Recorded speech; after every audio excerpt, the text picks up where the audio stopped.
Hello.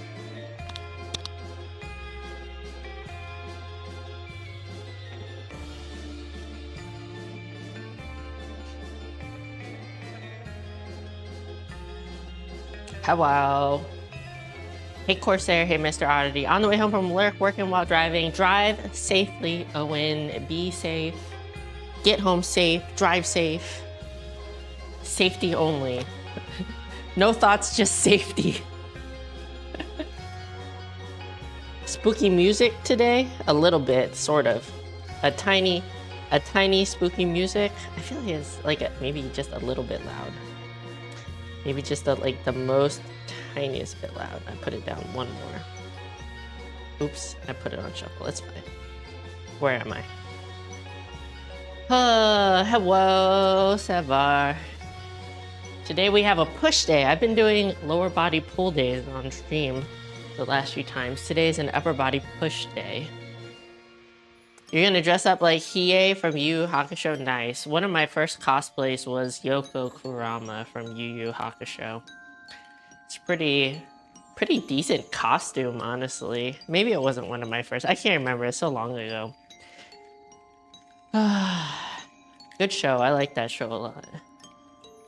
It's been a while since I've seen it. Let's see. My back is a little sore. Yesterday, I did some barbell work for the first time in a long time. My back is a little sore. Like my lats. Hammies, tiny bit sore. I can feel it. Shape of the day. I'm not dressed up. I didn't have time to dress up because I stream right after work. But I did wear orange and black. Weighed in about 150 today. Only cosplay was Kakashi Sensei.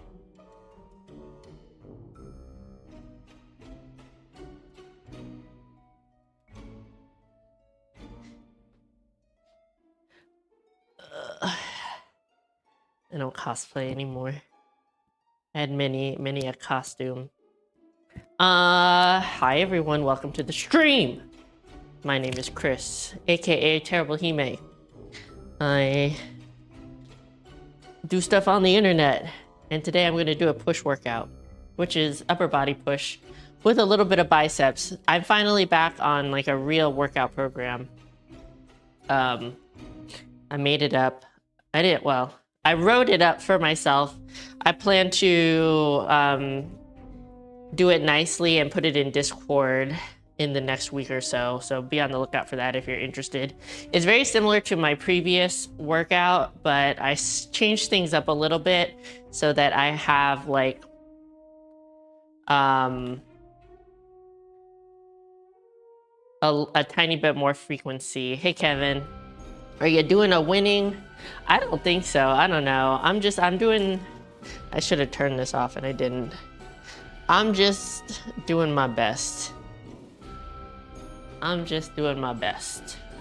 So, but I mean, workouts have been feeling pretty okay. I'm very tired today though. I think I pushed myself maybe a tiny bit too hard yesterday. Maybe not too hard. I pushed myself in the workout yesterday and the barbell stuff was like pretty taxing, which is fine. Makes sense. And yeah, at least today is a workout that I like. Happy Halloween. Thank you, Zezel. Right back at you. I'm not doing anything for Halloween because I am a Scrooge.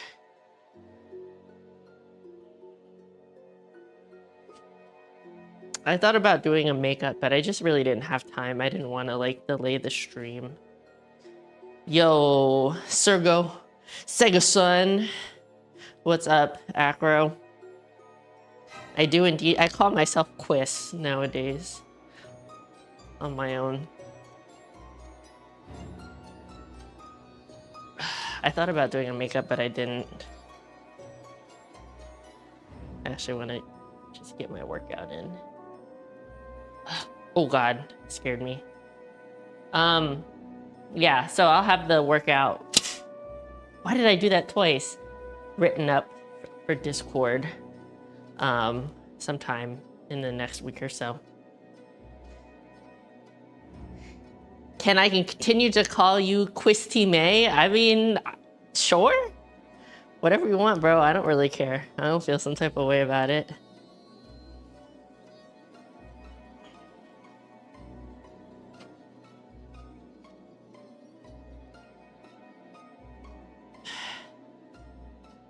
I think I don't understand the reference.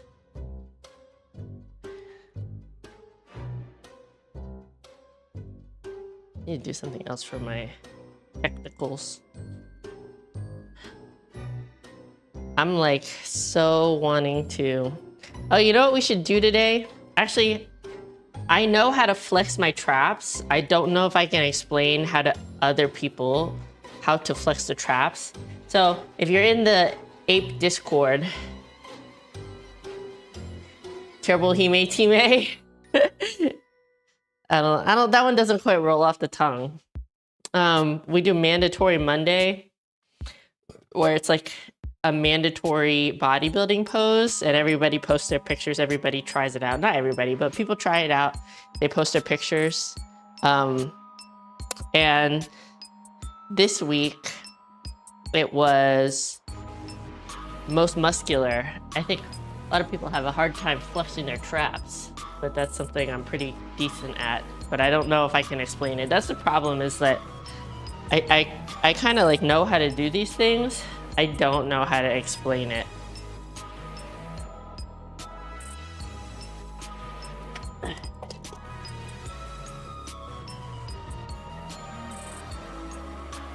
Nice flex, thanks, bro. But at the same time, I'm really trying not to activate my traps when I do stuff, because they kind of overshadow my shoulders a little bit, and that's not what I want. Do you know what I'm saying?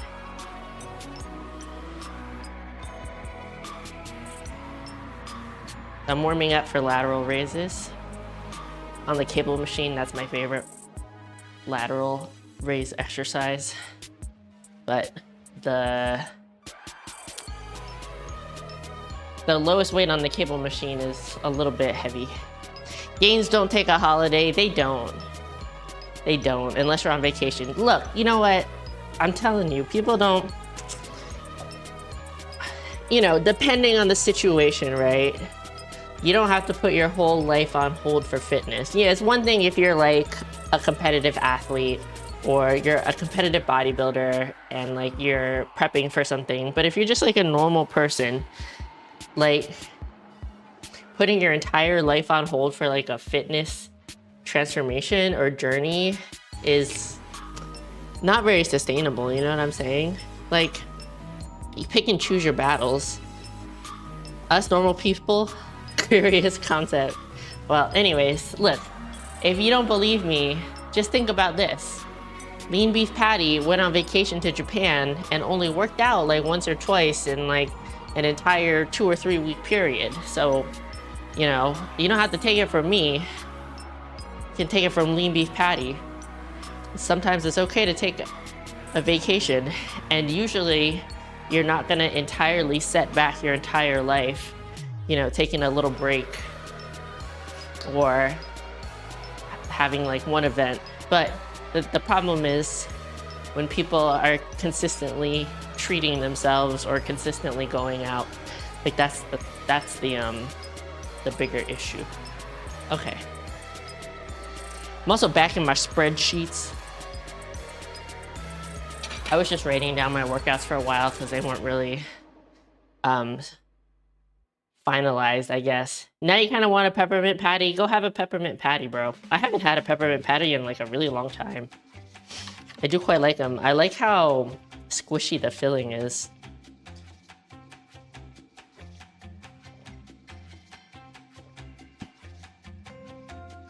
Okay, you're gonna see like, it's gonna flash really bright because there's no like dark mode on fucking Google Sheets.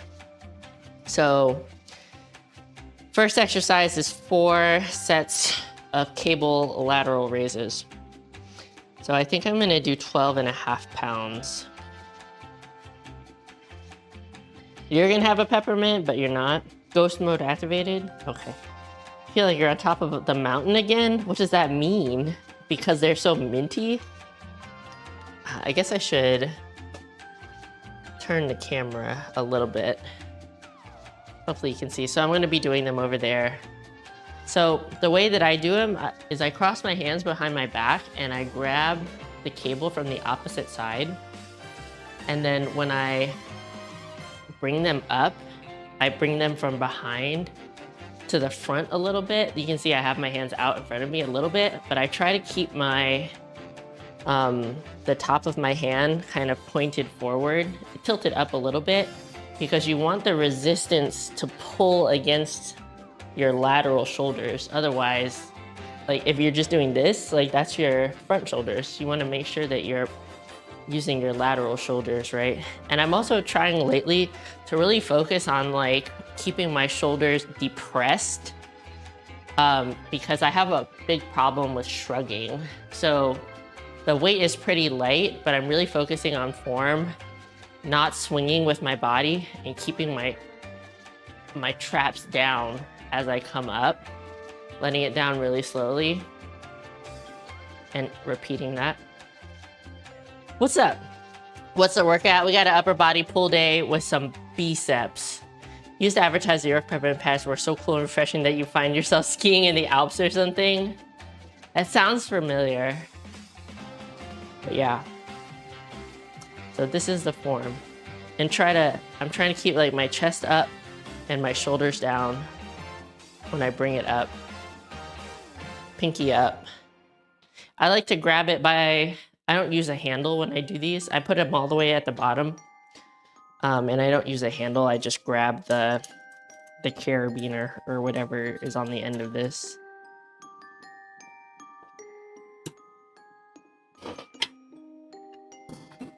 So I need an in-between weight. So I wouldn't necessarily recommend doing this at a public gym, but I'm just gonna slap a couple 2.5 pound dumbbell plates onto the, what do you call the thing that you stick in the weight to select the weight? How many times can I say weight in one sentence? So yeah, don't necessarily recommend it, but I'm gonna do it. Yo, what's up? The weight pin, yeah, thank you. Okay, see you later, Mr. Oddity. Should I try to zoom you in? That didn't really work. Wait, yeah. I hate it when I do that. It's something that really bothers me.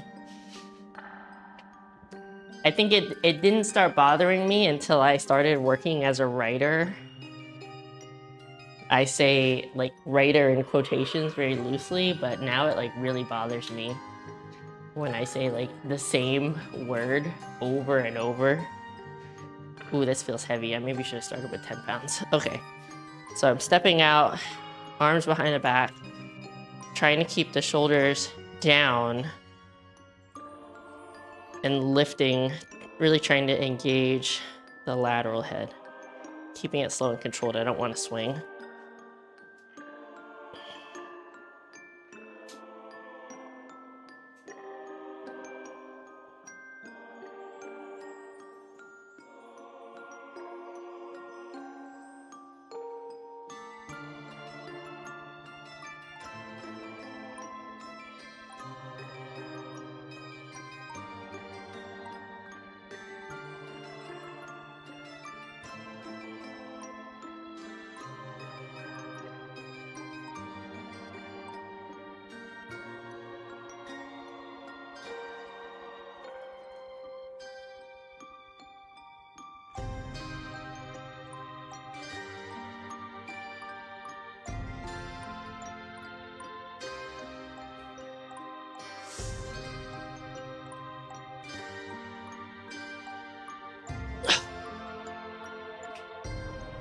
Oof, okay, that was 13. Okay, this is the part that's squirrely. I have to be really careful putting the weight down because if that little plate smacks into the weight stack, it's gonna go flying.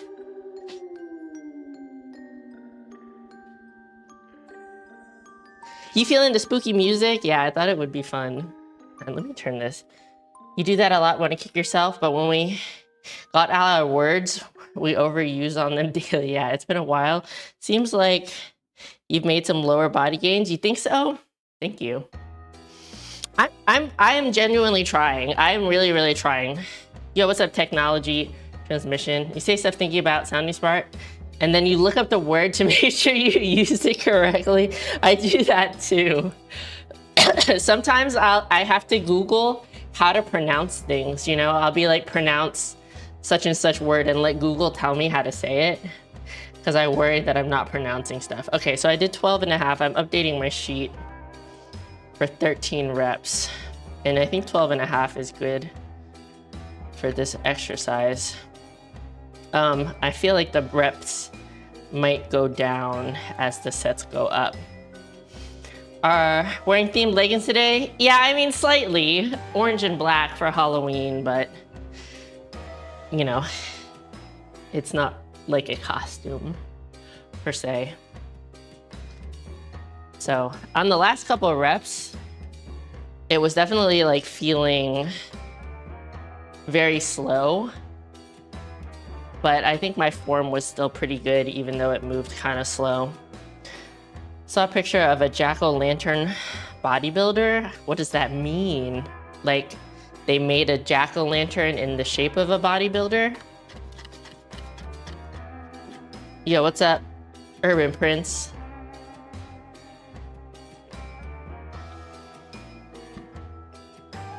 I thought about doing clown makeup, but then I was just like, that's so much work.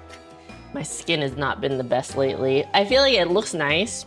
Like it looks good right now, but it feels so like rough and itchy. I don't think it's like a psoriasis thing. I think I have just like, I saw something on Instagram that was like, if you have dry, flaky skin on your face, you might have facial dandruff. And I was like, ah, shit. But anyways, yeah. So sometimes I feel like when my skin is like this, like putting makeup on just makes it look way worse, because like the foundation and whatever gets inside of like the dry skin stuff. Is that you too, bro? Do you have facial dandruff? I'm pretty sure you have that, so I use Deadass Head and Shoulders as a face wash. It works, really? Yeah, so I mean, like, I will say, so this is the kind of person I am. I'm the kind of person that will specifically go out of my way to get scissors to cut the top off of my bag of chips, but I will hem and haw about washing my face. I'm really bad about like washing my face. What's up, Tabs? I know you do have all kinds of skin problems. I have other friends that have pretty bad skin problems. I mean, I have skin problems, but they're not like bad.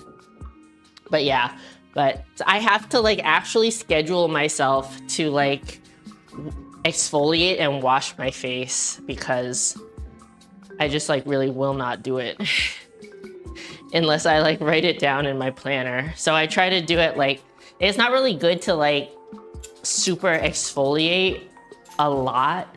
So I'm trying to like do it 3 times a week.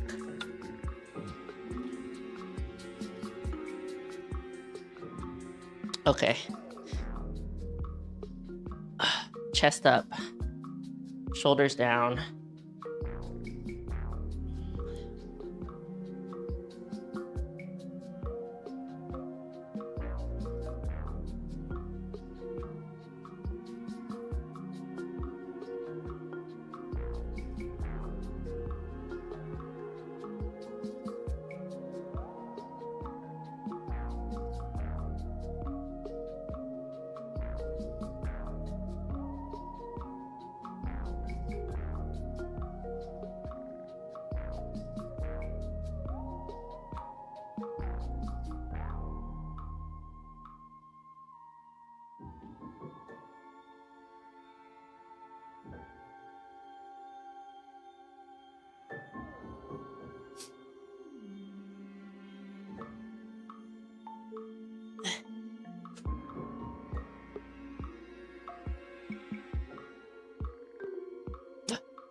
Okay, 12. I think that was good. I want to push myself, but I don't want to like have bad form. You know, my one quick tip to getting huge traps is to do lateral raises incorrectly for years. Strategic mirror placement, it was totally not strategic. But if it looked good, then I'm happy. Anyone get skin problems during the season change? Yeah, my skin gets infinitely worse in the fall and winter. I mean, I already have kind of like a dry skin situation. It gets way, way worse in the fall and winter. Yesterday, you had to drive an ATV for like 20 minutes in the wood following a truck and you were covered in dirt. Was that for work? You're not joking about the head and shoulders? You have to use more lotion on your hands during winter because dry out and crack and bleed. Ooh, careful, right? You did lateral raises with Carrie the other day. Traps are sore. Yeah, I know. That's why I'm trying so hard to like keep my, you know what I'm saying? So like, if I'm not paying attention, I end up going like this. So that's why I'm trying like to actively keep them down and only pull like here. I'm not sure if you can see the difference in like my upper back. It seems like whenever there's a season change, your skin goes crazy and you can't stop picking at it. It's a great combination. I'm also a picker. The thing, I'm not sure, like I don't want to try to tell you like how to treat your medical condition, but for me, when I have bad dry skin problems, I literally slather myself in the thickest lotion possible. And honestly, sometimes like straight up Vaseline. Sometimes Vaseline is the only thing that will keep my face from like crusting off.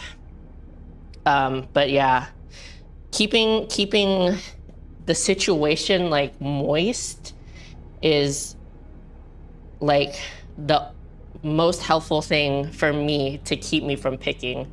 Because if there's no scab or, you know, there's no like dry skin that's trying to come off, even if it like feels a little bit itchy, if it's moisturized, like I can't really like pull off pieces, you know? It's also like, if I have like, I don't like things on my hands. So when I lotion my face, I immediately wash my hands because I don't like the feeling of my hands being like sticky. So if my face is really moist with like lotion or whatever, I'm less likely to touch it because I don't want that feeling on my hands. But that's like also a me thing, a me sensory situation. Yeah, but usually like when my skin is really fucked up, Vaseline, like straight up Vaseline, or I get this, I have this, what is colloidal oatmeal lotion by La Roche-Posay that I really like. I think it's pretty good. It's not like, it's not super expensive or anything. Sometimes like I feel like La Roche-Posay is like a little bit on the expensive side, but this lotion is not like too crazy. And it's like good for like your face and body. So it doesn't like give you acne, which is also something that I struggle with sometimes. Yeah, the air gets drier around winter. When you oil your beard, you need to wash your hands multiple times because it feels horrid. Yeah, I'm like, anytime I'm like cooking, I do that thing where I just like wash the very tips of my fingers all the time. I always have like towels and stuff. Yeah, you're welcome, Sae-san. If you want me to link you to the like specific lotion, remind me in Discord and I can at least get you the Amazon link, but I like that one in particular. I will say it doesn't really like make the psoriasis spots go away or anything like that, but it does make them feel like less itchy. The colloidal oatmeal is kind of a game changer when I'm having skin issues. Your face gets moister during winter because of all the cheers, sad boy, please. Please, bro. Okay, I'm really bad at remembering like to alternate the sides.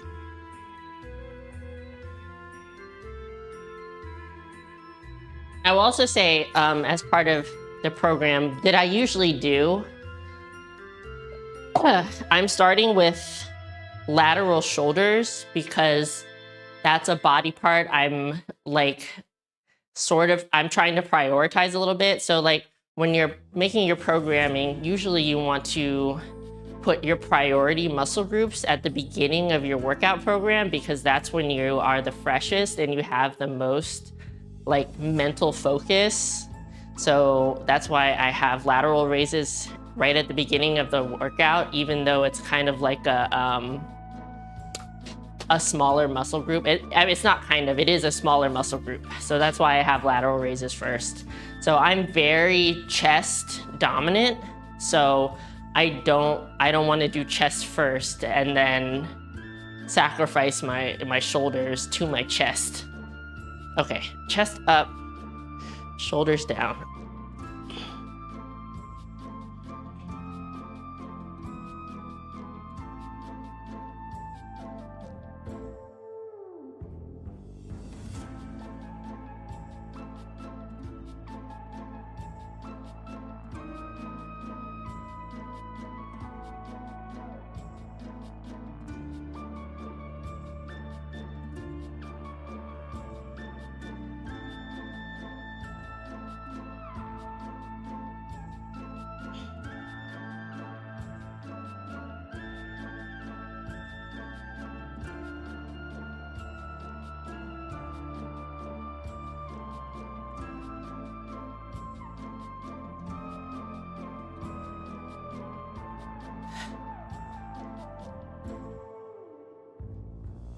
Okay, only 11 on that one.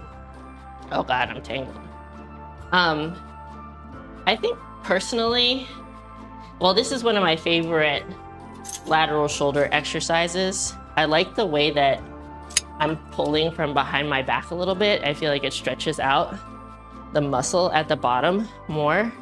But overall, I think that I'm pretty good about not using body English in general because I've been working out for quite a while. So I'm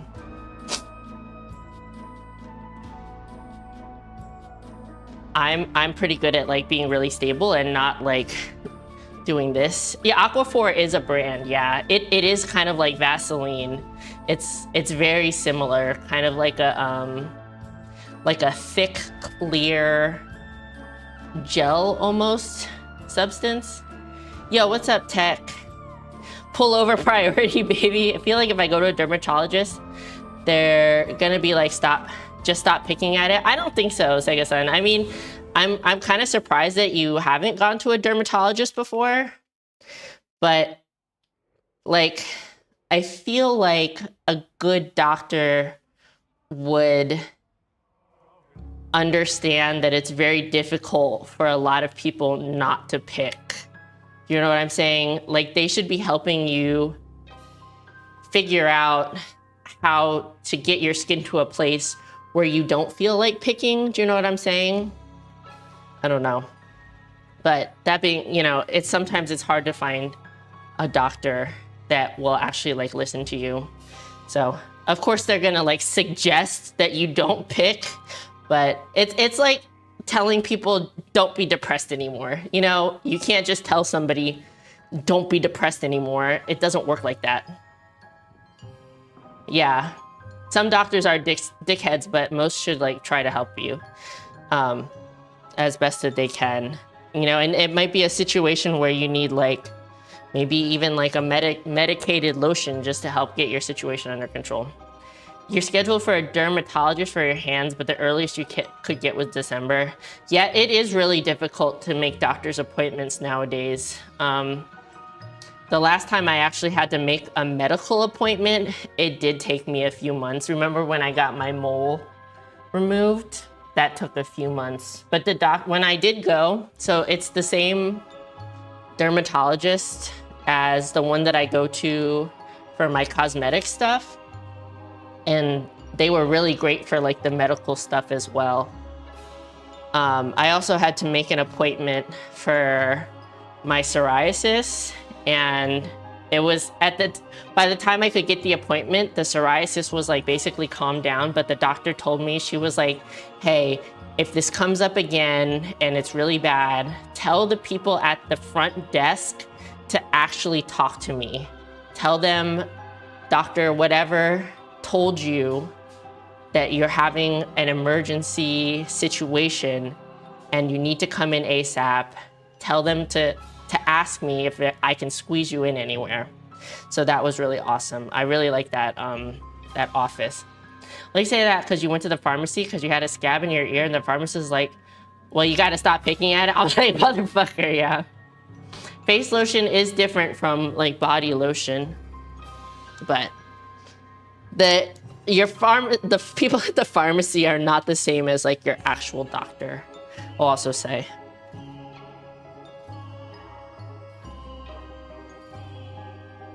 Wait, let me have a candy. What kind did you get? Is there anything in there I like? I want one Twix. Joey went and got candy for kids. We're just gonna put a crate outside because I hate answering the door. I'm gonna have one tiny Twix. I forgot to write, I gotta write my rep. Guys, don't, was that set 3? I think I did 11 reps. Shit, you guys gotta make sure I'm writing down my reps. Yeah. But if you haven't already, Sega-san would highly recommend like colloidal oatmeal lotion for like eczema, and it helps with my psoriasis too. Just go walk in, you always gotta have appointments and shit, trying to find a dentist to see how many teeth I need implanted plus. I mean, I don't know what to tell you, bro. You can't just walk up to a doctor's office and expect them to free up their schedule for you or to have like time open. I don't know. That's a little bit, what's the word? Candy is gonna be discounted tomorrow. First time handing out candy at your new home. Here's hoping you get some kids. I hope so. If you enjoyed the candy handing out, I hope you get some kids. Coitus oatmeal. Colin, fine. You have a spot on your shoulder you need to get looked at. You don't like it, but I know a derm. You don't want to schedule something a year out. Look, I mean, just the more you wait, the farther out your appointment is going to be. Even if you know you won't get an appointment for 6 months, if you wait 6 months, it's going to be a year from now. Do you know what I'm saying? So just make your appointment. Tell them like, okay, so when I made my appointment for the mole, I was like, I have a mole and I'm concerned because it feels like it's getting bigger. It feels like it's growing, right? Slowly, but it feels like it's growing. And I also said I get it caught on like my clothes and stuff like that, and it hurts like really, really bad, right? So they knew ahead of time like kind of what the situation was. And like the day that I went to get it looked at, the doctor, and this is the same one that saw me about my psoriasis. I love this lady, she's awesome. She was like, you know, I told her about the situation and she was like, do you just want to get rid of it? And I was like, yes. And she's like, okay, let's do it. And she did it like right then and there. It was like no serious questions asked. She was like, you want it gone? And I was like, yeah. And she's like, okay, let's go.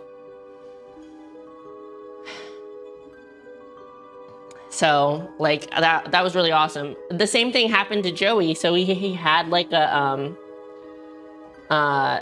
thing on his ear and he made an appointment, and the appointment was like 3 months out, but he got it taken care of as soon as he went. I mean, I'm saying I could just talk to this person who knows what you mean, like, hey, I used to work for you. Will you look at this? I mean, then message them. What are you waiting for? Just message them. Okay, this is my last set of lateral raises.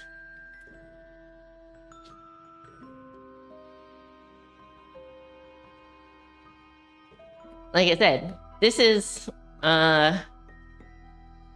if you need to get something done, the longer you wait, the longer you have to wait, like literally. Like, make an appointment, even if you know you're not gonna get seen right away. Let them know, like, hey, if something else comes up, or like if anything opens, like, can you please call me? Just like get it done, do the adult thing. We know how the healthcare system works. You just have to do it. It doesn't help to like complain about it. Chest up, shoulders down.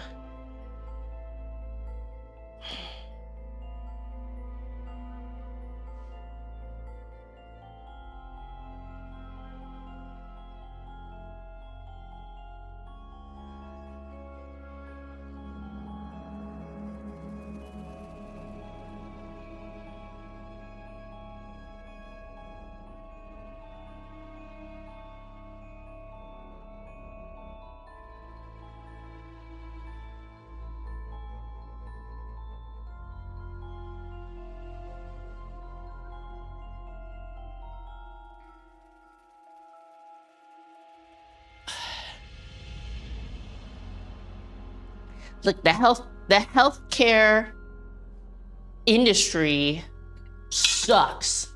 Nobody wants to be a healthcare professional anymore. Like, it's one of the reasons, like, it's really hard to make appointments. Nobody wants to work in healthcare. It's like a really shitty job, even if it does like pay decently well. So like, you have to be like realistic with your expectations. I know people that are currently working as healthcare professionals that like are trying to get out of it because it's such a shitty job. It's like so thankless. And like, yeah, you do make a decent amount of money, but sometimes it's not worth it for your mental health. If you wait for the perfect moment, you'll be waiting forever because you always believe there will be a better moment. Yeah, exactly. I don't know who said that or if that's correct, but you're saying it is. That sounds right to me. You don't live there. You got to be in town. You think it's growing though? I don't know, man. Yeah, just get a new doctor, Tabs. You're just going to put it off forever. Like straight up. You're just going to put it off forever. Just take the L, make an appointment. Like, if you have to wait 3 months, are you going to be able to go back to your old town before then? Or would it have been faster just to make the appointment? We normally have to wait 2 or 3 weeks for a doctor's appointment in your town, free healthcare. But if you really want to, you can pay out of pocket and get private doctors instantly. You went into healthcare wanting to take care of people, but ended up feeling purposeless because there's just so many rules, some for good reason. Insurance rules over everything. It sucks. Yeah, so I know a nurse who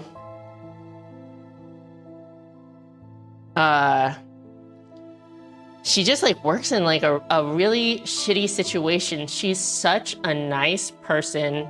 She's so hardworking, but she gets awful hours. It doesn't like, you get decent pay, but it's not like it's not like worth it. Do you know what I'm saying? She also said just like the work culture at the places she's at is like awful. Like all the other nurses are so shitty to each other. And also the patients are also like really shitty to the nurses, even though like they're trying to help you. Okay, you'll see if you can find a derm. Okay, good luck, Tabs. You gotta go to your next shift. Okay, good luck with work as well. Toxic AF like high school. Yeah, so like I understand why people like don't want to stay in a situation like that. It's like pretty awful. Very cliquey. Yeah, that's what she said as well. I gotta write down my reps. I did 12. I was surprised that my cousin, he was an accountant and he went into nursing. I think our pharmacies also have a service to scan moles to see if they are bad or dangerous. I don't know if you have that over there. I don't think so. I don't think pharmacies can do that. I know there's like maybe some over-the-counter things where you can like do it at home, but like, I don't know. I don't know if I would necessarily trust that. Obviously, you can't get like a biopsy. Yeah, he like totally, he went like full Filipino stereotype and is now like a full-time nurse after being like a government accountant for a long time. But I think he's like really passionate about it, so good on him. Okay, next I have pec flies.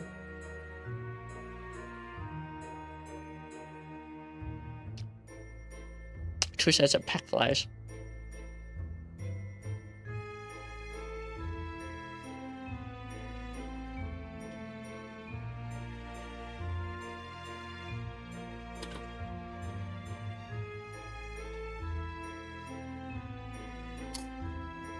Personally, also, I would rather wait 3 months at home for a doctor's appointment than have to go to a doctor's office and try to like get in whenever they can fit me.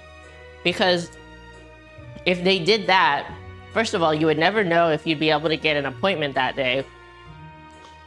Second of all, you could take hours and hours and hours of waiting. So I would rather it be scheduled. I like that also, like, is that the same? The DMV, you can now schedule appointments. You don't have to just sit there and wait all fucking day. The last time I had to get my license fixed, I was in and out of the DMV in like half an hour. It was crazy. It was so nice not having to just like sit there in a waiting room or like get up at 5 in the morning to wait outside in the cold. Workization to social care industry, talk about thankless. Feel bad for a lot of workers and people you speak to. This is the reason why nobody can get doctor's appointments. Nobody wants to be a doctor. Okay, I'm gonna try 20 pounds. So I'm doing my chest flies kind of a little bit low to high because realistically, I have breasts. So it's not like you can see my under chest anyways. So I just focus on like kind of the upper chest, anterior shoulder situation when I do these. Works out for me. Also, realistically, the way that I bench, I am hitting those kind of like lower pec muscle fibers.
Okay, I got 14 on that.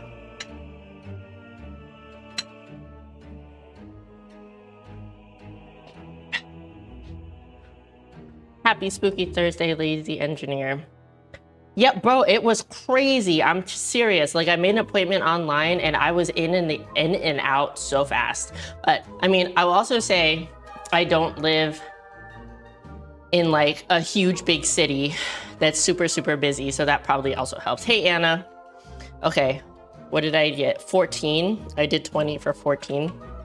So for this exercise, I am again really focusing on keeping it very slow and controlled, especially for like a semi-dangerous exercise like this.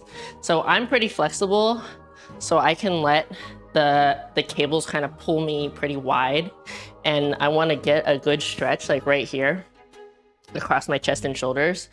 But I also don't want to let it pull me back so far that I could injure myself.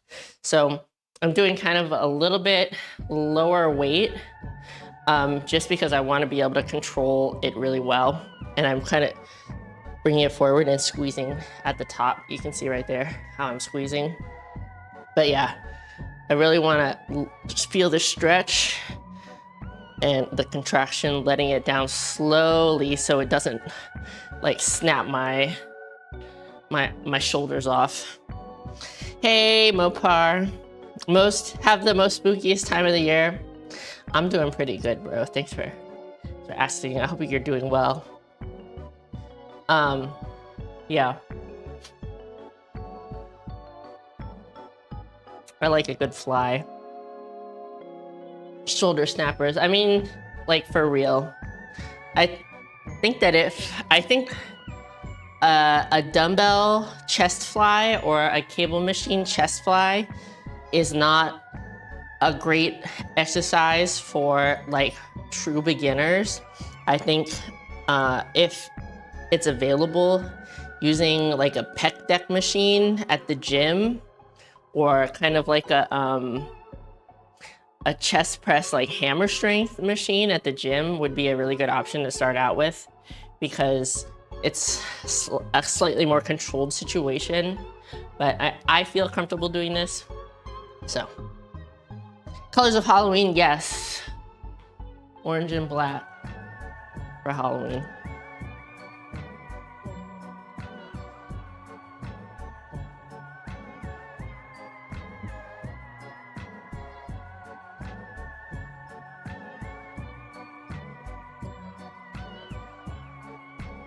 Was this runny today? Okay, let me do another set. I have the handles set slightly below shoulder height for me, so I can kind of go down to up. I'm also kind of like twisting my hand. I don't think this is necessary. This is just something I do. So when I'm at the bottom, my hand is kind of like supinated, and then I twist a little bit when I get to the top and I'm squeezing. I'm keeping my arm relatively straight, but I'm not letting the weight like hyperextend my elbow. I'm keeping tension on it. I'm just keeping it like more straight. If you're having like a really hard time with an exercise like this, bending at the elbows, but doing the same movement might be a little bit easier, but I feel good like this. It makes it harder when you have your arms out straighter. Something about physics. So, but yeah, you can have like your arms a little bit more bent at the elbow if you need to.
Okay, 12 that time.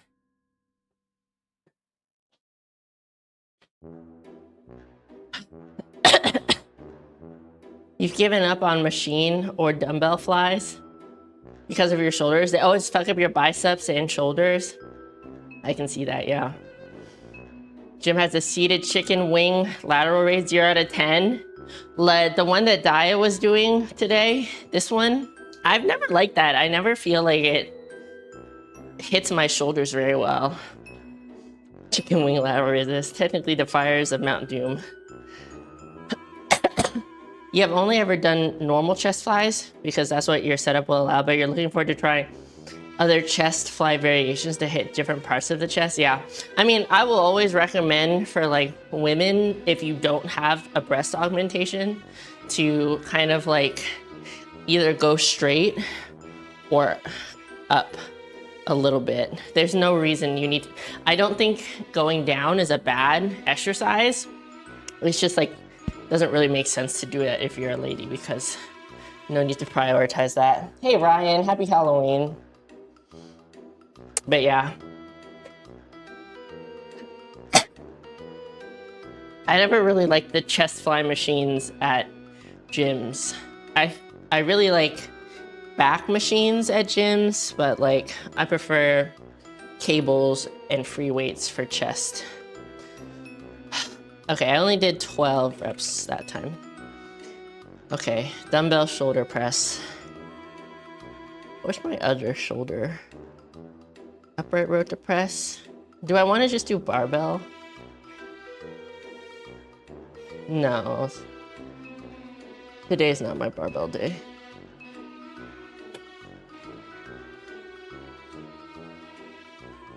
You don't like the position the machine forces you into? They're not made for people that are on the smaller side, like straight up. So, I mean, that makes sense to me. I never feel like, I feel like when I'm forced into like this position and just go like this with the machine, like I can't really like squeeze in the middle very, very well. You will use the one chicken wing lateral raise machine, but you don't hold the handles. Basically, you just use the upper arm pads. I don't know, for some reason, I just never feel like they engage my shoulders as well as like a cable or even a dumbbell. I'm just loving the cable so much that I don't do dumbbells anymore right now. But one of my favorite variations for dumbbell lateral raises is to use like an incline bench, just to demonstrate. So you can get a little bit more range of motion.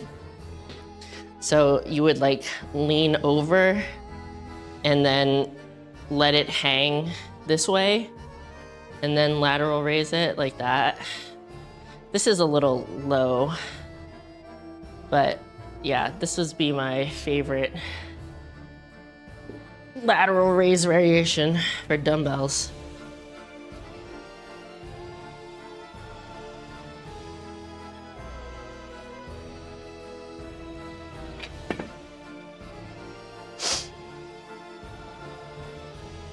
Okay, I need to bring the bench over here.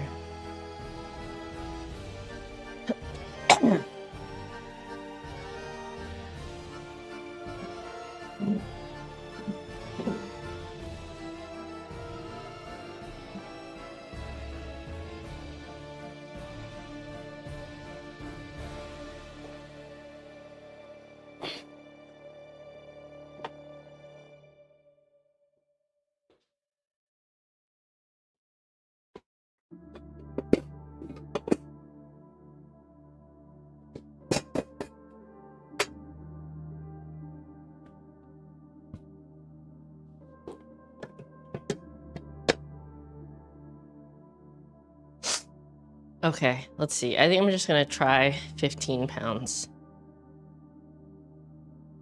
Because I think I'm starting to get gassed.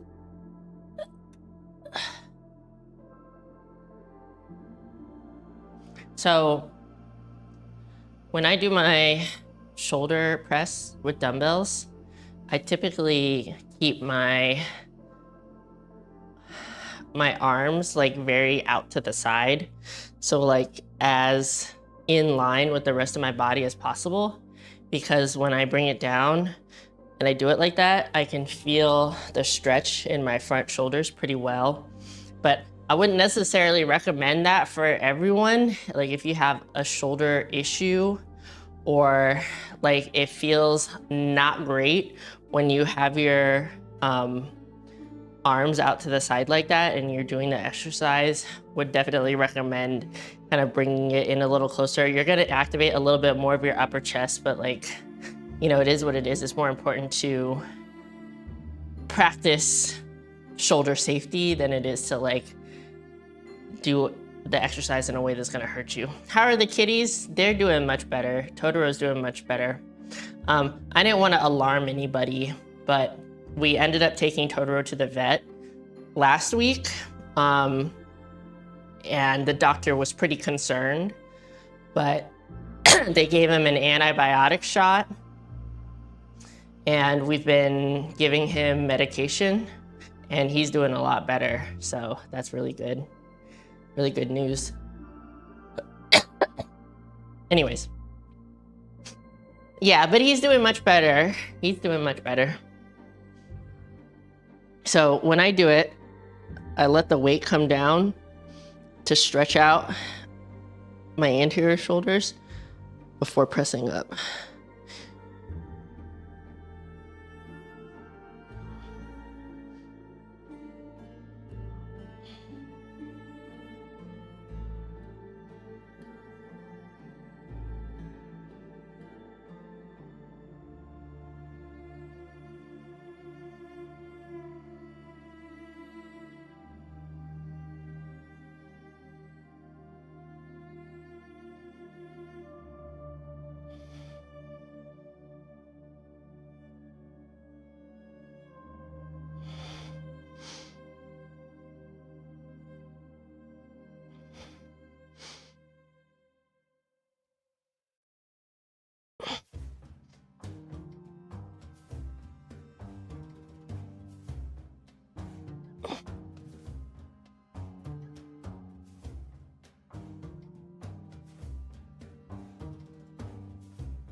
Okay, I think that's it. It's 13.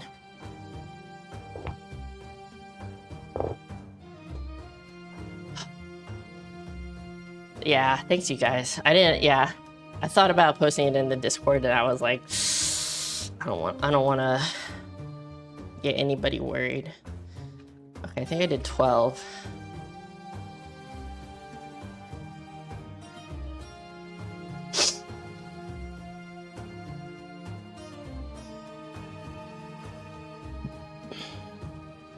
Music is a vibe. I'm using a spooky playlist from Epidemic Sound. Oh, I should move the thing back to the middle a little bit.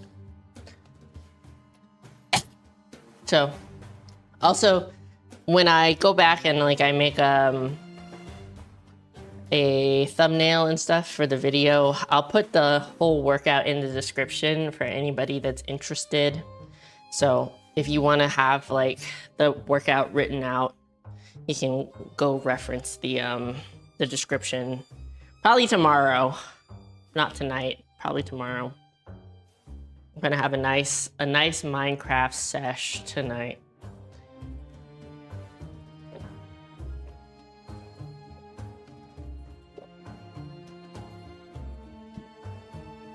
Maybe listen to some spooky lo-fi for the vibes.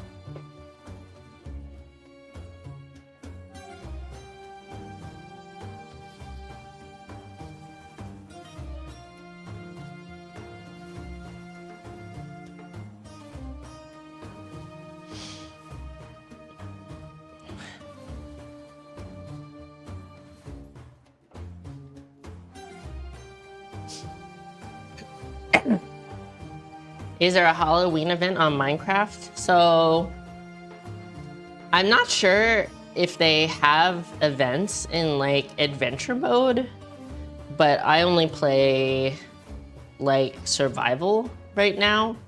So I'm not really sure. I mean, I know a lot of games do Halloween events.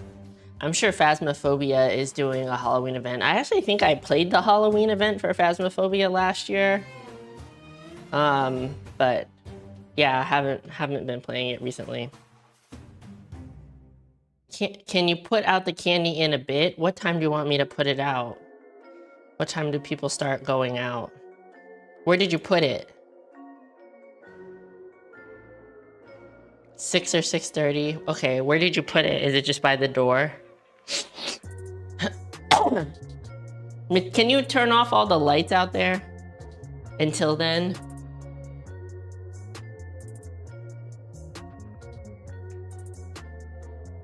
Thanks. I don't want people coming prematurely.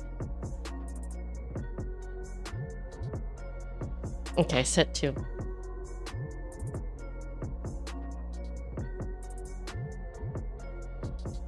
Joey's gonna hang out with his friends and give out candy at their house. Meanwhile, I'm gonna do my best not to interact with children. I'm trying to like force my shoulder blades into the bench for stability when I'm doing this exercise. I don't want to waffle around too much.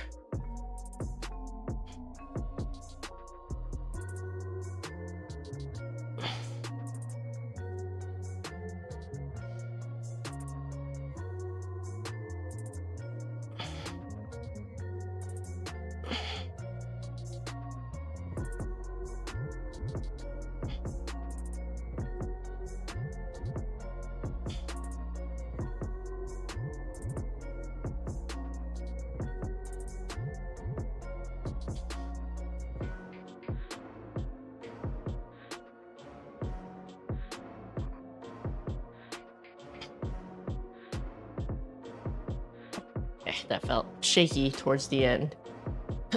Oh God. Okay. What else is on the agenda? So the first exercise, which was lateral raises, I did for 4 sets. And because I really don't need to prioritize my pecs and front shoulders, I'm only doing 2 sets. But next I'm going to do triceps and then biceps. I'm going to do 3 sets each of those. So next up I'm doing I think I have this wrong. You should all be unilateral. But the triceps I'm going to do bilateral with a bar. We'll see what kind of weight I can do. I'm not really sure. I guess I shouldn't have moved the camera. I'm gonna do tricep push downs with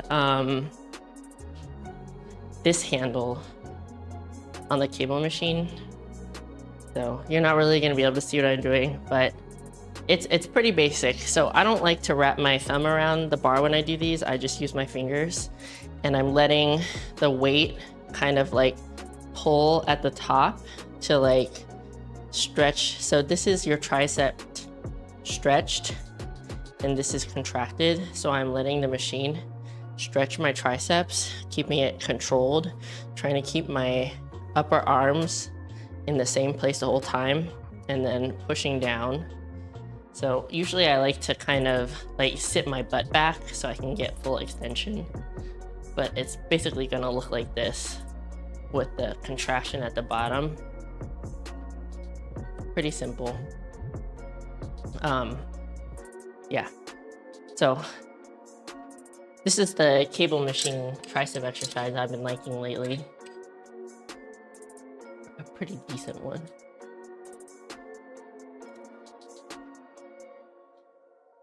Really, you could use any size bar as long as it fits in your machine. I do have other bars over here. I don't know if you can see them, but a lot of them are a little too long for this kind of exercise. I also sometimes will do it single arm. So I'll use like one handle and just do it like this, one hand at a time, which is also really good. It's good to have, the Dantes and the Pinkertons are over too if you end up thinking about coming.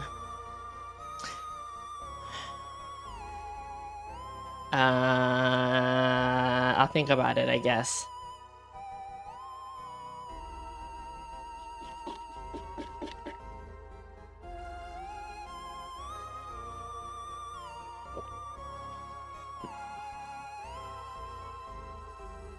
But yeah, I do like the single arm version as well.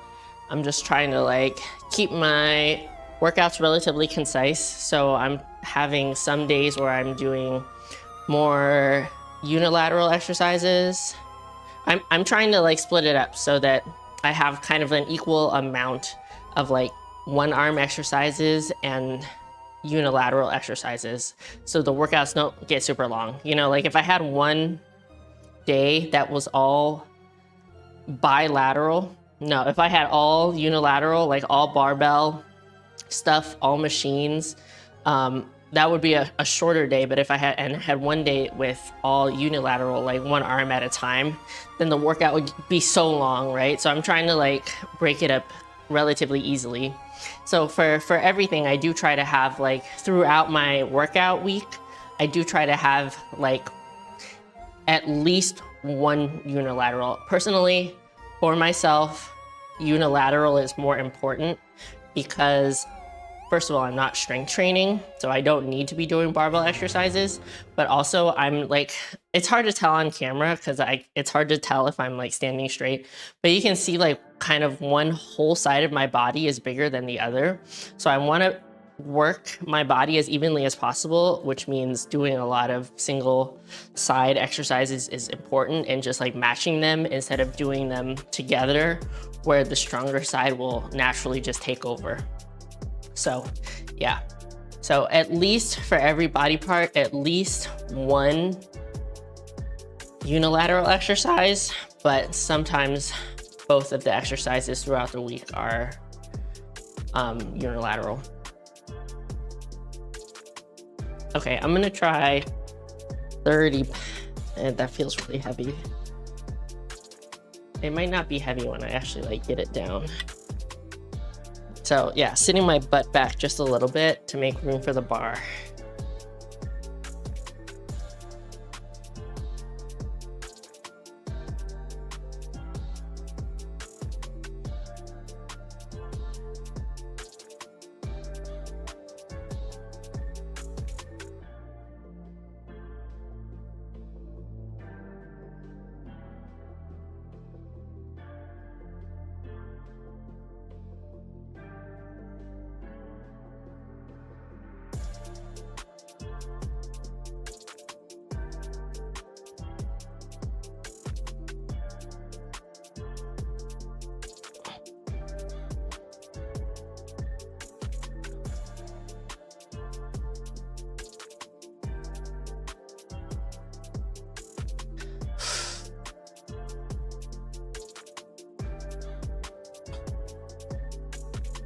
Okay, 13.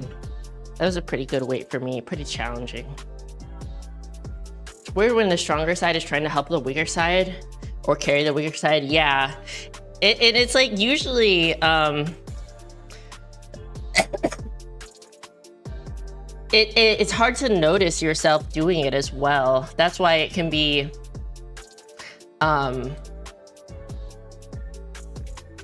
bad for your overall physical health to just only do barbell exercises and machines where you're using both sides at the same time, because it kind of like sneaks up on you. You don't realize that you're doing it, but it's just like kind of natural that your stronger side will compensate for the weaker side. I really try hard to like feel both sides at the same time when I'm doing an exercise, because I don't want to exacerbate my, what's the word for it? Imbalances. I don't want to exacerbate my imbalances. I know when I squat, I can really tell that my right leg will push harder. And when the weight gets really heavy, I can see, like if I see myself in the mirror, I can see myself like pushing off harder with one side. So not great, not great. And a long time ago, I switched from doing, a lot of people deadlift with a mixed grip because it's kind of, it's like more stable. The bar stays in your hands easier because you're supporting it from both sides. But I could tell that like I was twisting, and one of my lats was like starting to get noticeably bigger than the other, so I switched to like overhand grip. When I was kind of like training more for powerlifting, I was doing like what is that, hook grip, where you grab the bar and you wrap your fingers around your own thumb, and that was really really brutal. But you know, if you compete in a powerlifting competition, you're not allowed to use straps, so I was practicing my hook grip. Never actually competed in a powerlifting competition. I'm not competitively strong for my size. Stronger than like the average person, but not in like a competition setting. You know, really notice when you broke your leg, your broken leg was so much weaker than the other, carrying so much. There was a major imbalance. Yeah, definitely.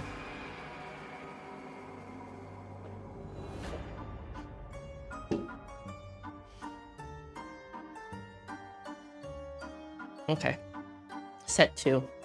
I might have to lower the weight for the 3rd set if this gets really hard. So I'm letting it stretch out my triceps, and I'm keeping the weight really controlled on the way up as well.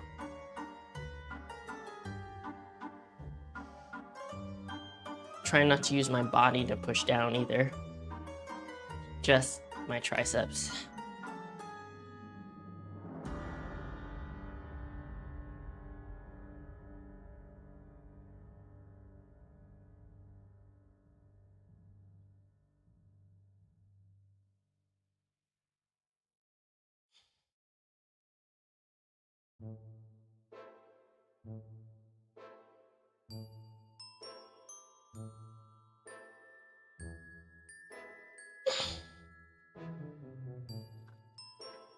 That's pretty hard.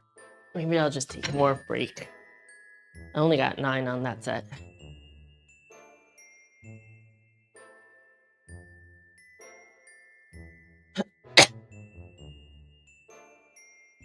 I feel for me, there's always a big drop off with triceps where like I start out pretty strong, and then by set 3, there's like a big difference between the amount of reps I did in the first set. But I don't know if like other people, I know it's pretty common for that to happen in general, but it's like very, very, very noticeable for triceps for me. That's too low.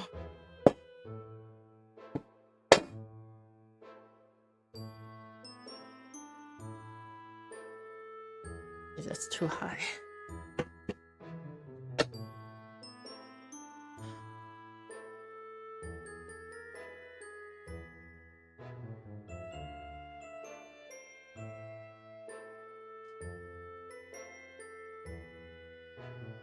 Definitely have that with OHP variations, a huge rep drop after the first couple sets. Yeah, I do feel like anything kind of overhead, it gets way harder the more fatigued you are.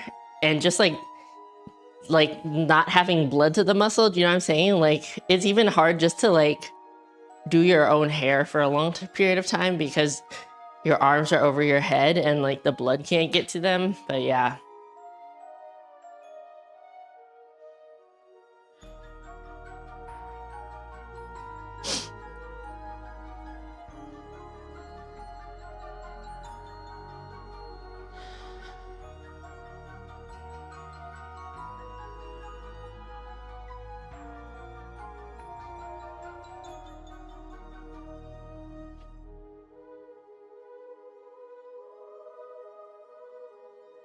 I'm still trying to decide what I want to do with my fitness in the new year.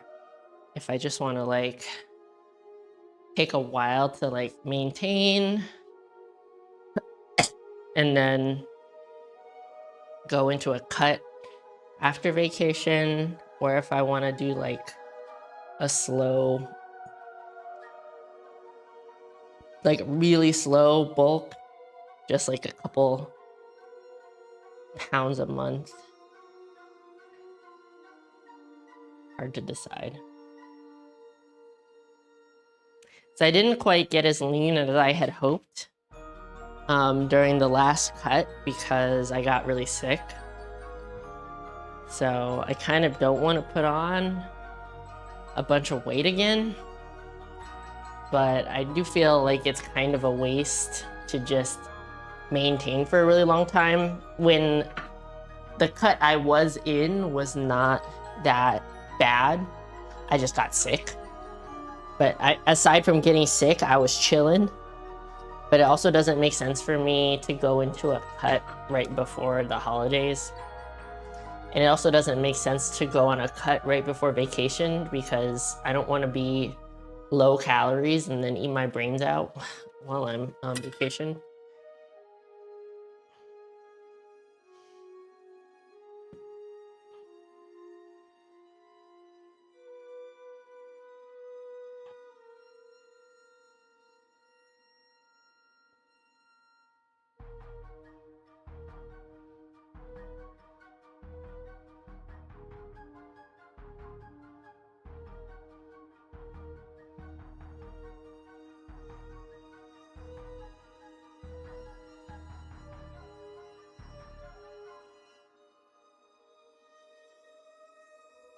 One more.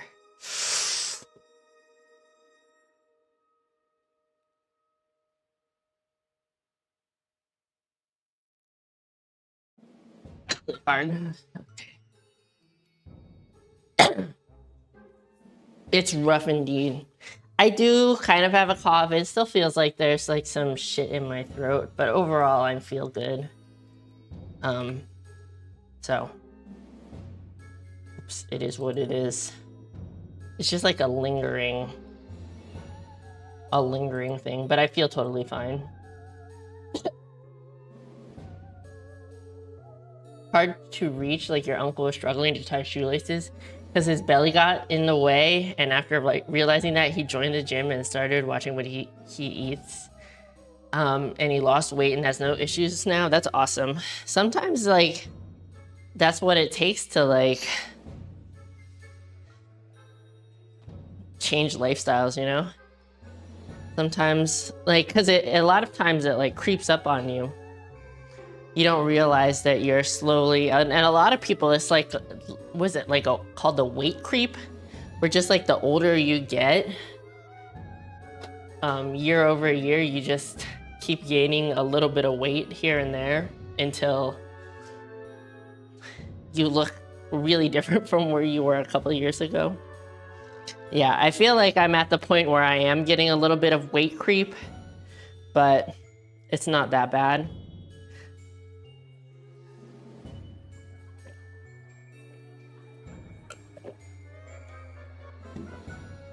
I was really hoping to get down to like 145 pounds. I don't know what that is in kg during my cut. But the lowest I got was only about 148. I think if I had been able to stick with the diet, I think I could have gotten farther down, but it just like wasn't worth it when I got sick. Okay, now I'm doing concentration curls. I call them concentration curls. Other people might call them preacher curls, but I only have like this kind of bench, so I'm gonna do one arm at a time instead of with like a bar. So I would say this is another exercise you need to be like especially careful of because you can like hyperextend your elbow at the bottom. So I try to keep kind of like constant tension through the whole movement and not let the weight control what my arm is doing. 65.9 kg. Yeah.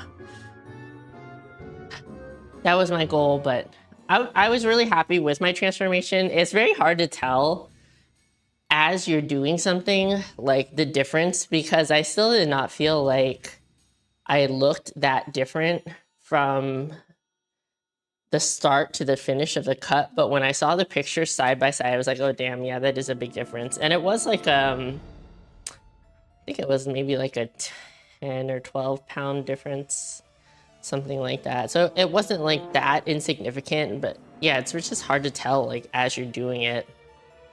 That had a lot of improvement. Thank you, Tech. So yeah, overall, I was pretty happy with the results. I know that like I can, anytime that I want to, I can lose fat. It's just a matter of like committing to it at that time. And it just kind of, it just like seems like it's never really a good time, you know? Okay. So yeah, I usually start up instead of down. Normally when you're doing like a curl like this, you start down here and you do the rep like that, but I'm starting it up here because I don't want my arm to get stuck in the extended position in kind of like this compromised situation. So I'm also just being like really mindful if I'm feeling like discomfort, like extreme discomfort, not like a little bit of a stretch or a little bit of soreness, but like tearing or anything like that, I'm definitely gonna stop doing this because I'm deathly afraid of a bicep tear.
Okay, that was 20.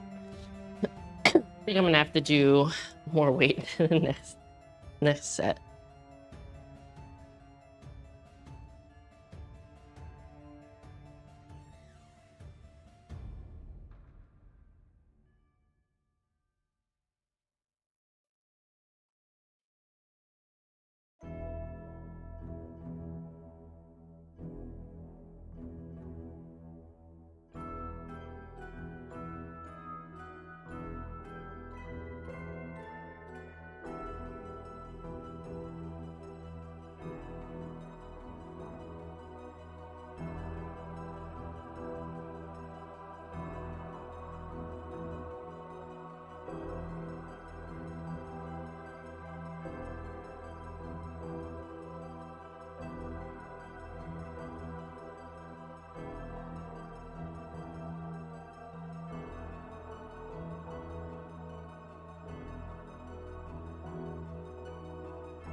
Rough.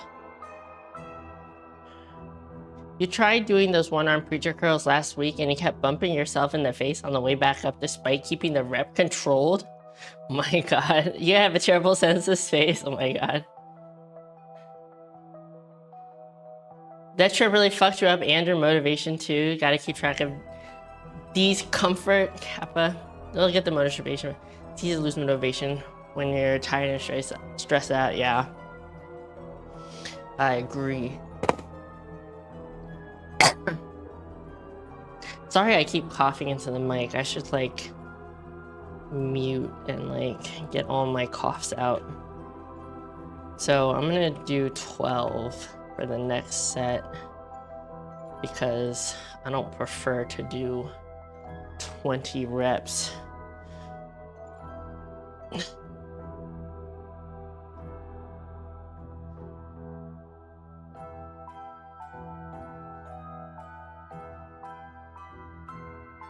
I think that even though like you did get some stuff in your personal life settled, tech, I think you probably still have a lot more things that are preoccupying your mind. And I mean, and stuff that like still needs to get settled. You might consider like, instead of doing like a really steep cut, I'm not sure if you're using the, hey bath salts, I'm not sure if you're using the macros that Macro Factor gave you, but if you are, maybe consider like changing your goal so that your cut goes longer. Just do like a longer cut that's less intense so that you're losing weight at a much slower rate, but it gives you like a little more calories to work with. That would probably be my suggestion. If you're still like committed to doing the cut right now, but you're finding it like really like mentally taxing and stuff like that, give yourself a little bit more space to breathe by extending the duration so that the amount of calories you're eating is like a little bit higher.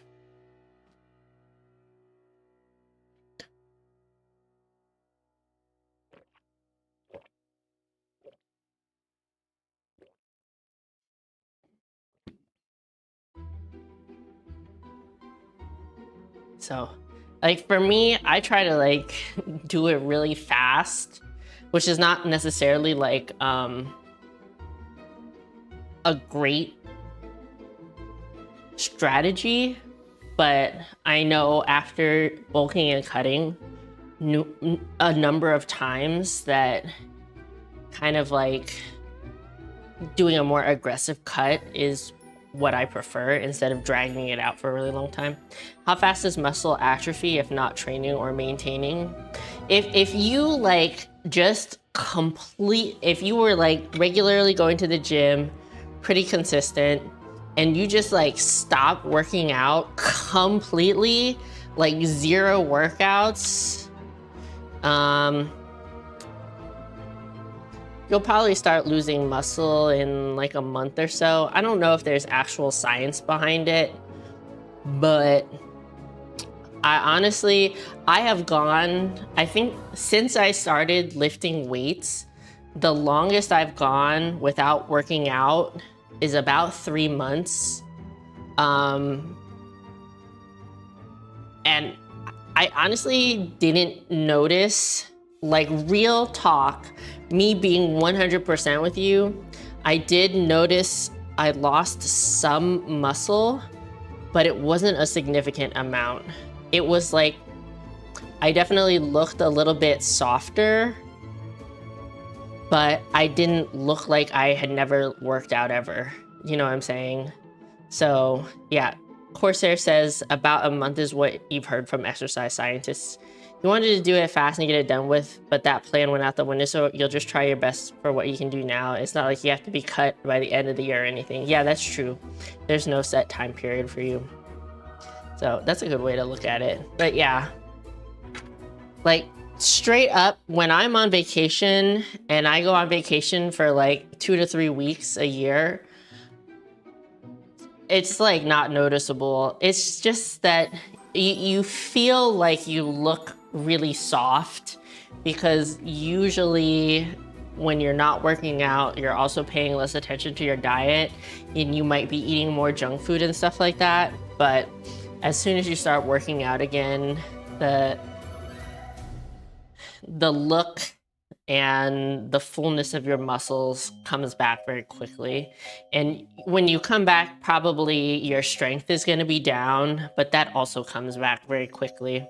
Like exercise scientist makes you imagine some guy in like gym shorts and a lab coat. I mean, I think that's basically what it is. But yeah, I don't know the reason you're asking, but if you or somebody you know has to take a break from working out, you know, because of life, or maybe a medical thing, or maybe they're just going on vacation, or maybe they just don't have access to a gym for some amount of time, you will never lose gains that you can't get back. You know what I'm saying? If you're on a prolonged fitness journey, you might set yourself back a tiny bit, but in the grand scheme of your entire life, it's really not that big a deal. And I really don't think, I think a lot of people worry about it more than they should.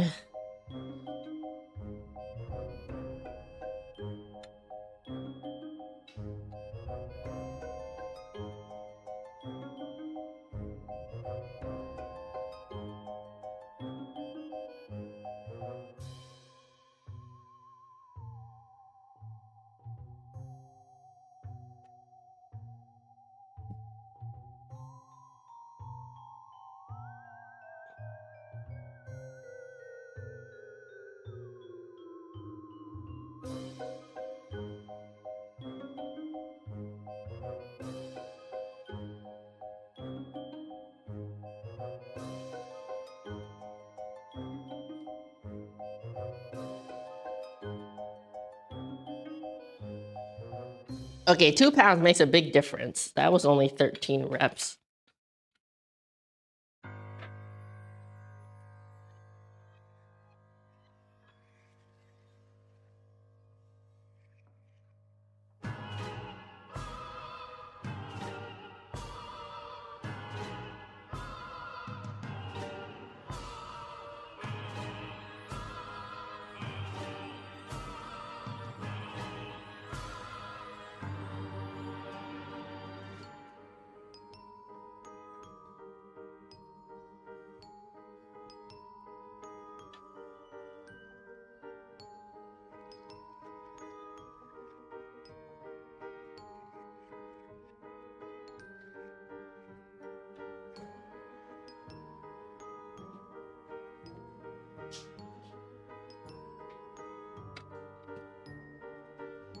Okay, cool. So what did I say, 13 reps on that with 12. I guess I'll stick here for my last set. I just have one more set.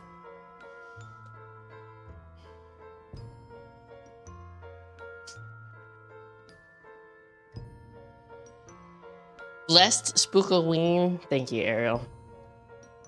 I'm also gonna say, any comments, questions, or concerns, make sure you get them out now, because I don't wanna just hang around too long after stream or after the workout, because I need to go put the candy out and hunker down and pretend like I'm not home soon.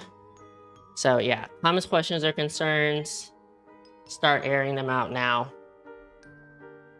But yeah, I just generally think that people worry way too much about their muscles atrophying, like from taking a break, like a short-ish break. I think you probably won't notice much of a difference. I mean, straight up, I didn't work out for like over a month when I was sick, and I don't know. I come back for like a couple weeks and I am feeling like I look like my old self. Can you have some? You like food? You have just as much opportunity as any other kid in the neighborhood. Yeah, I'm just putting out a box. Joy went and got candy and it's just in a box. So if one kid comes and takes all the candy for themselves, there's no candy left for anybody else. That's it. I'm not gonna worry about it.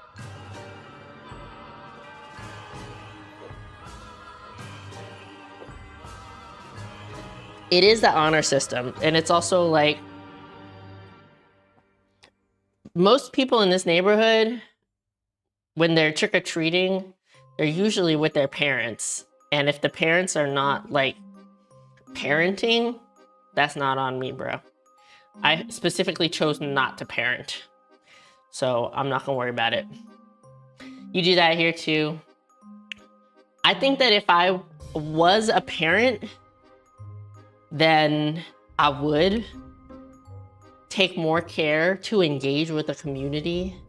But since I am specifically not, I choose not to. The 1 year you put out really fancy candy was the only year some kid took the entire container for themselves. That's fucked up. Yeah, I definitely don't get fancy stuff. Joey actually got it this year. Usually I go. Nowadays, you only get a couple kids coming through, though.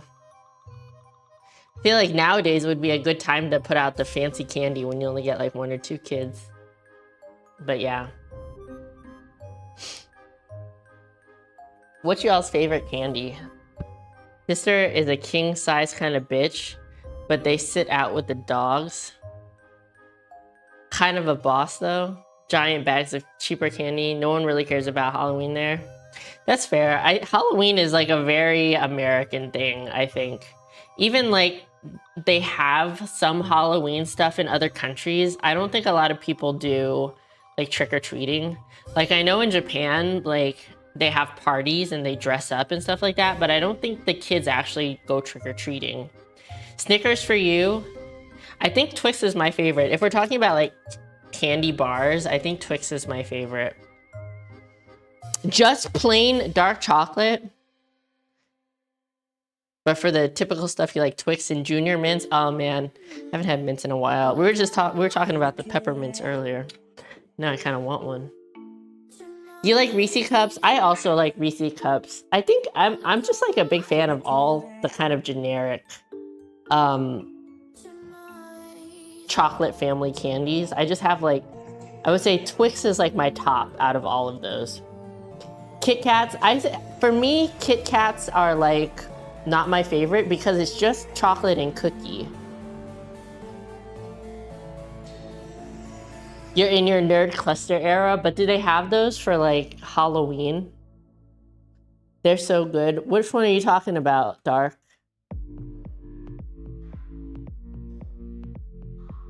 Next time, you'll probably be able to see what American Halloween looks like, kind of. I don't want to ask any like super personal questions, Tech, but I'm very curious about like what your living situation is gonna be, or like if you are someday gonna be in the US. Regular Twix is your favorite. You got white Twix? I don't know if we even have white Twix in America. I don't think I've even seen that. I would try a white Twix.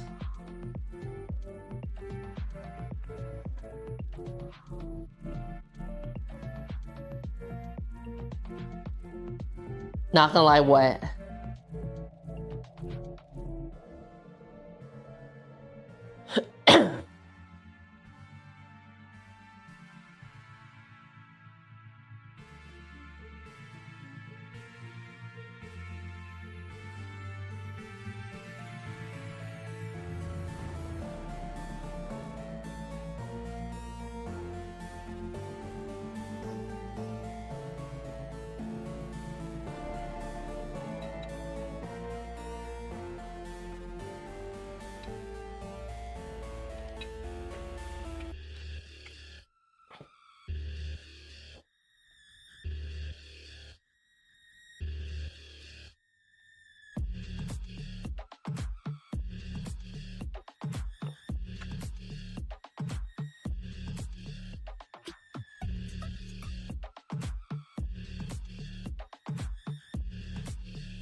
Close to the American base, so a lot of Americans there. You don't live on it though. We probably won't go live in the US, but most certainly visit. Gotcha. Yeah, that was what I was wondering about. I was like, would you end up moving to the US someday? That'd be crazy. It would also be like, you already know a bunch of Americans just from streaming, I feel like, which is kind of nice in a situation like that. Okay, I think I did 12. Pretty good. Pretty good. What am I feeling? So in my workout sheet, I have like area for notes. What am I feeling today? My hamstrings are a little sore.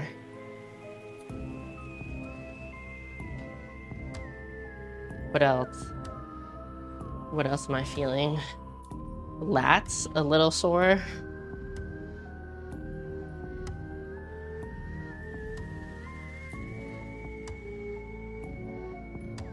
Guess that's it.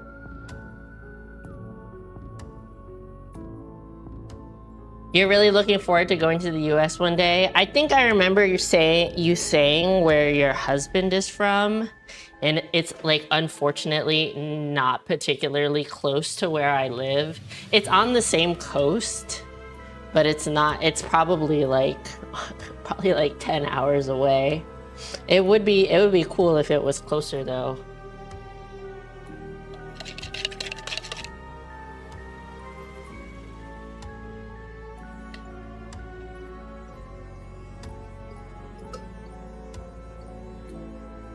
I don't think food in America is that great. Like, there's some places that are good, but I don't think it's like, I don't really think it's a food destination. It is a big country, and it's very like culturally different in different parts of the country. Yeah, Sweet Lou has lived in America before. The food is not all that. Like, there's definitely some places that are good and do have good food.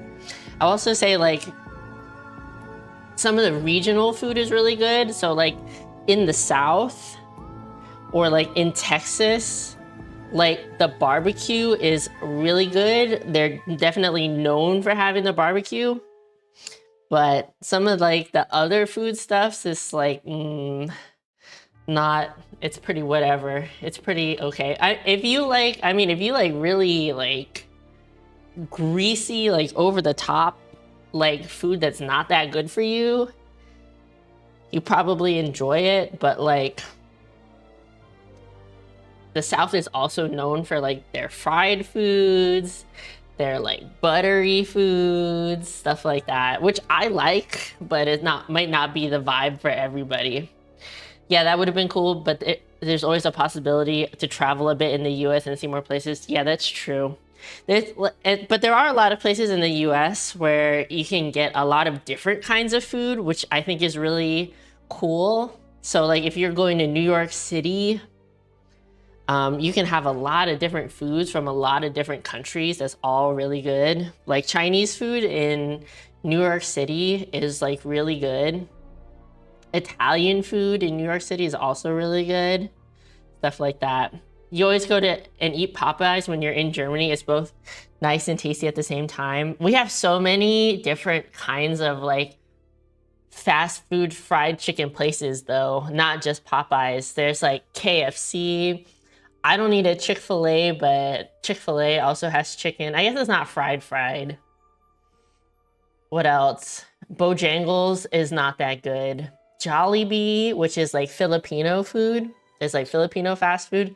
They have fried chicken. I think they just opened a Jollibee's like in Maryland, but it's not that close to where I live. What else? What? Not, I keep forgetting what it's called. The chicken tender place. I keep wanting to say it Famous Dave's, but I know it's not Famous Dave's. Raising Cane's, there it is. Raising Cane's, I think is actually pretty good. So yeah, it's like you can find good food in America, but it's not, I don't think America is known for its good food, you know what I'm saying? We're usually known for stuff that's not good. Now you're hungry? Sorry, bro. I'm sorry. I didn't mean to fuck you up. But You never had KFC, Chick-fil-A, Taco Bell, or Popeyes? Yeah, they're all very quintessentially American, but they're not that good. I think for most people that don't live in America, it's like the novelty of having it. I actually think that American fried chicken in Asia is better. So like if you go to Popeyes or KFC in Japan, I think it's better than what you can get in America because they just like take more care to prep their food and they have better ingredients in Japan. What else? What other kind of places? I do think you can get some pretty good like Asian food in America though. Like if you live in a place that doesn't have a big Asian population, you can get like a lot of Korean food, Chinese food, Japanese food, stuff like that. KFC is also a Christmas food in Japan. Yeah, it was like a big, I think it's like a big propaganda thing though. Never had store-bought bread that tasted as sweet as a goddamn Rice Krispie treat. There's no need for that. Yeah, it's a very weirdly American thing, the sugar in the bread. I don't really eat a lot of bread. I prefer like pasta and noodles, but yeah, it's totally a thing. That's why it's like extra bad for you in the US. It was all marketing. Man, I feel like some of the best bread I ever had was in Turkey, in Istanbul. I definitely prefer like not American bread. It's like, it's fine. It's like whatever, but it's not great. What would be lit? Sweet Lou. Subway bread has so much sugar that it's considered a cake. In your country, it's considered like cake. I always get the Italian herbs and spices at Subway because it's got more flavor.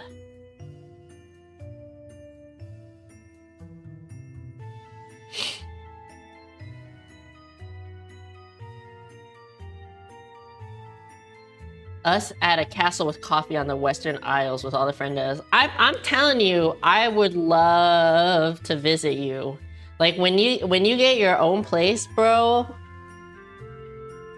I'll come over. I've always wanted to, and I am not like a big travel person. I don't really like traveling that much. Like I love Japan, but I really don't give a fuck about most other places. But I would love to go to like Scotland and Ireland for the vibes. I'm training myself to drink real coffee. Do you know what I'm saying? Also, training myself to drink real coffee. So that I would definitely, dead ass when I'm looking at a house, I'm generally thinking I need a couple spare bedrooms. No, look, see, that's the thing. That's where you're wrong. That's where you're wrong.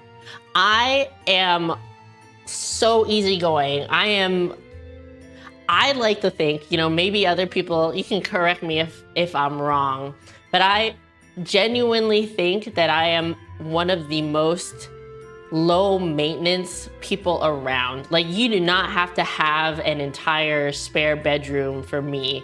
I am more than happy to crash on the couch. I'm more than happy to like chill on the floor with like some blankets or whatever. I am like super easygoing. Can confirm Chris straight up was like, I don't need the guest room, I'll sleep in your office. Yeah, like if you have a situation where there's a guest room, like that's totally fine, but I'm totally fine to like sleep on the couch. You're getting a bed and a warm cup of milk every night. Your dad did not allow me to sleep in the office. Yeah, but it's also like, if it's like a situation where it's like multiple friends, Like, they can have the guest room and I can chill on the couch. I'm also like an awful sleeper. I just cannot get a good night's sleep. So it doesn't matter what I'm sleeping on. I'm just not gonna get any amount of good sleep. So it's better to let other people have the bed. Hoping to have news on a house in the new year. I think just waiting on something playing out. Teehee. Yeah, and also like for me to go to England, like the plane and the amount of travel time is not that bad. I'm not sure what it's like to go to Scotland or whatever. I'm not sure how much like the cost, but like the last time I tried to go to England, the flight was like 6 hours. It was only like $500. It's like not that big a deal. Imagine being a millennial and having a house debt-free. I think everybody has to go into debt to get a house. You have to pay back the loans. Tea and crumpets. Yeah, that was the one thing. So basically, like right before Joey and I bought this house, like, I had planned to go to London with my dad and my brother, and I ended up having to cancel the trip because I was like, I can't really afford this right now. Like, I had already paid for my part of the Airbnb and my flight, but I was just like, I don't think I can invest any more money into this trip because we're literally buying a house, so I didn't end up going. Fish and chips, yes. Tea and crumpets, yes. Still about 6 to 8 hours, but there's direct flights to Edinburgh. Yeah, that's not bad at all. Like, I'm used to flying to Japan, which is like 16 hours. Waiting to play out might mean you're debt-free, by the way. Oh, yeah, gotcha. What you're waiting to play out might mean that you're debt-free. Gotcha. Yeah, that'd be pretty lit. But yeah, count me in. I wanna see spooky countrysides and shit like that. Castles and teas and stuff.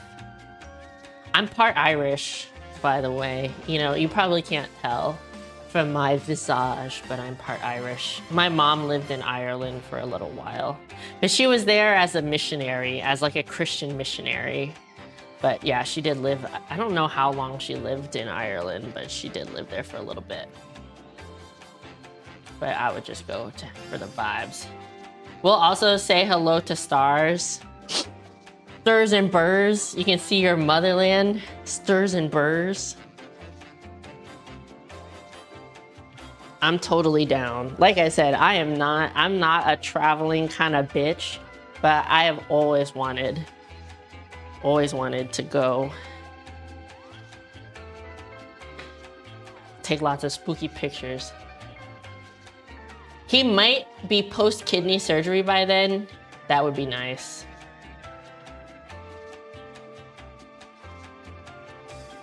I think the music got not spooky. It got kind of weird.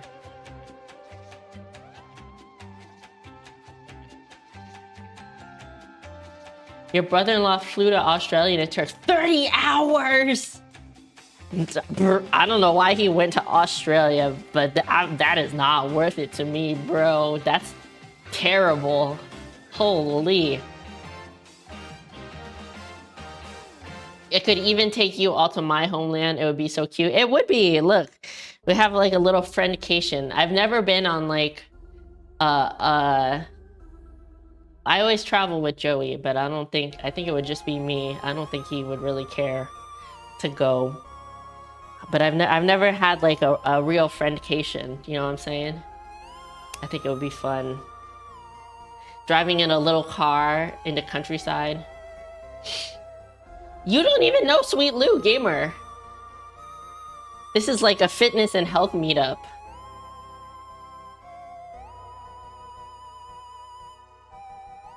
Pasties and coffees in the old town. Bruh, that sounds awesome. You just want to wander castles? Go wander castles then.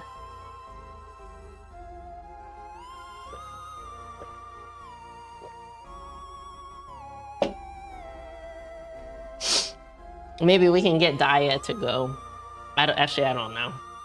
He's like attached at the hip to his wifey, which is totally valid. But I think that they have a hard time coordinating vacations. You live in one city, but you're thinking of moving to a smaller, older one where there's a famous castle. I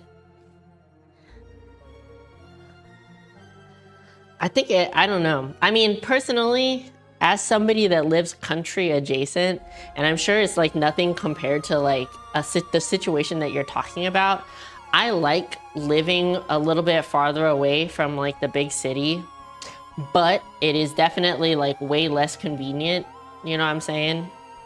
So I think you definitely need to take that into account. Yeah. Joey had to sacrifice a lot for us to move out here because it increased his commute by like an hour each way, but he said it was worth it. You like distance but maintaining a semblance of convenience. Yeah, so like my area is at least pretty convenient. Everything is within like 20 or 30 minutes. But before, it was like I lived across the street from like a Korean grocery store, but now it's like 20 minutes away. You grew up rural AF? Really? I didn't know that. Yeah, like really far. Really far. It's also like partly because of like the traffic, you know, like the farther away, the worse the traffic gets because you're in it for longer. And there was one, like, he doesn't have to go there anymore because the place shut down, but he used to go to one place in Southern Maryland. Like, we don't live, I don't know if you know the way Maryland is shaped, but, you know, going down the gun barrel is like very rural, and also Southern Maryland is also pretty rural. We're kind of like, I would say like mid Maryland. But he used to have to drive 3 hours to Southern Maryland, 3 hours with traffic, like a couple days a week, 3 hours there and back. It was like brutal. It was really bad. But we really like where we're living right now. So luckily I'm work from home. Anyways, any other super serious comments, questions, or concerns before I head out? I gotta put the candy out for the kids. I gotta decide if I want to be social or not also, or if I just want to stay home. And you're gonna, that's where you grow up? I'm gonna Google Maps it and look around your town. I will say that my mom grew up like super rural, like super rural. So I have been exposed to the very like outskirts of American society. Not the very outskirts. It's not as bad as like, I forget when we were talking about it. We're talking about like inbred West Virginia. It's not as bad as that, but it was like pretty bad. So I don't know, we'll see. I could dox where my grandparents used to live, but it was out in the boonies, bruh. Anyways, don't forget. Also, isn't it like super late at night for you, Sweet Lou? What are you doing still up? Don't forget to be responsible for your own gains. Don't be a dick. Control your cock. I'll see you party people next week.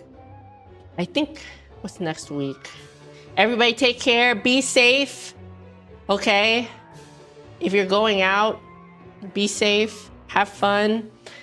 If you're not going out, have a good rest of the evening. Thanks for being here. If you aren't subscribed and you want to do that right now, you can push this button right here with my face on it. You want some more content to keep you company, I think this is what the algorithm is recommending for you, and then you can watch the entire playlist of live streams right here. Okay, thanks, bye!